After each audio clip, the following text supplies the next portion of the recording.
This is a quick walkthrough of some of the recent changes that we have made to the software. So we'll just start at the top and kind of work our way down.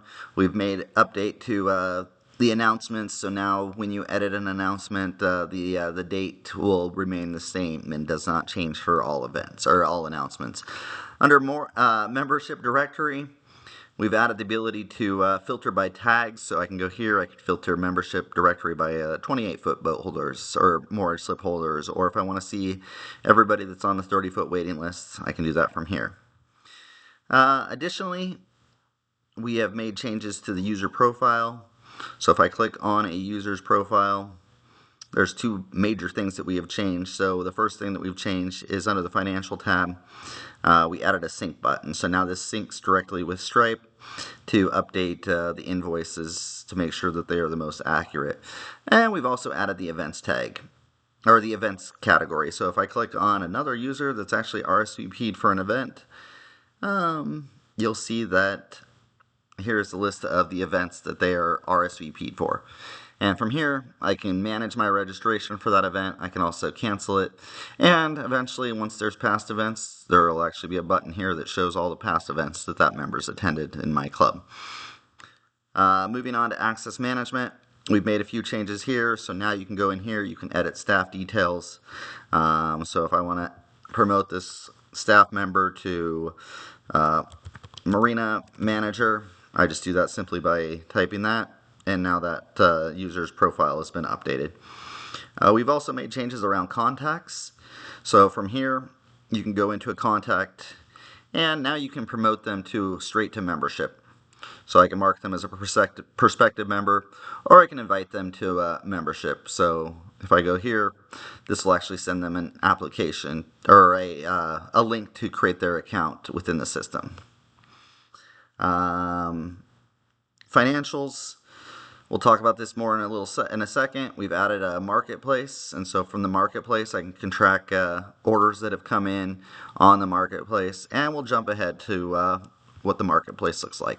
So this can be self-serve, so your members can log in and purchase a t-shirt or miscellaneous items that your club has, or you can set it to where it's admin only access, and you'd take the orders a different way, but still manage the payment and the collection through here.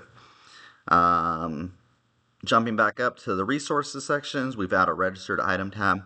So from here, you can go in and you can view all of the boats that are registered to all of your users within the club.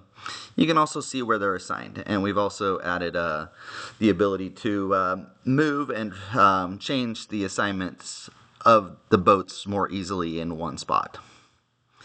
Documents, we've added a form builder, or within the form builder, we've set it to where now you can go in, you can collect the payment straight from the form.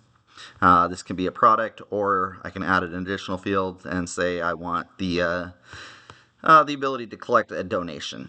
And so I would go here, and through the donation section, I can specify if I want the member to fill out a custom amount, or if we have a preferred amount. So we'll just leave it as standard for now.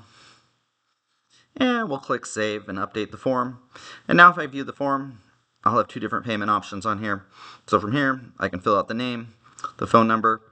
I'll select 2027 for mortgage, and then I can also enter in a donation. So we'll say I'm going to donate $50. So that'll auto-calculate, and then the fees are added, and then continue, and that redirects them to a Stripe payment page that looks just like this, and then they would go in and complete their setup process. Events, we added the ability to we added features around events, both registrations and the management. So I showed you the user profile, but from here I can go in and I can manage my events that I'm registered for. I can also add that link to my Google Calendar or my Outlook calendar, or I can copy the iCal straight to my favorite calendaring platform. So then I don't have to log into the software every time to see my events. I can just log into my Google Calendar, and there they are. We also made updates to our registration page. So if I toggle ahead to one of my events that I have collecting registrations for, I can manage my registrations right from here. I can also see all of the attendees, and I can see if they've paid. And the final thing that we've added for events is we've also added the ability to share an event. So from here, I can share my Texas Hold'em event in an email, and I can send that out to all of my members saying, hey, here's the link, make sure you RSVP. The last thing that we've added is we've added the ability to pull reports based on user tags. So from here, you can go in and you can create a variety of different reports. So if I want to pull a report of all of my executive officers, and I want to see who is an executive officer that's also a social member, I'd select the all selected tags, and then it will update my my report based on the selection that I have. And then I can export that. The only other thing I will show is we added a little slide out right here for administrators, and from here they can see the chat button, which we've always had. Report a bug. If you end up running into an issue within the software, just fill this form out and we'll get it fixed right away. You can also suggest a feature, check the status of the application, and view our help and guide docs. So that is pretty much the update on ClubSoft. If you have any questions, feel free to reach out, and thanks for being a customer.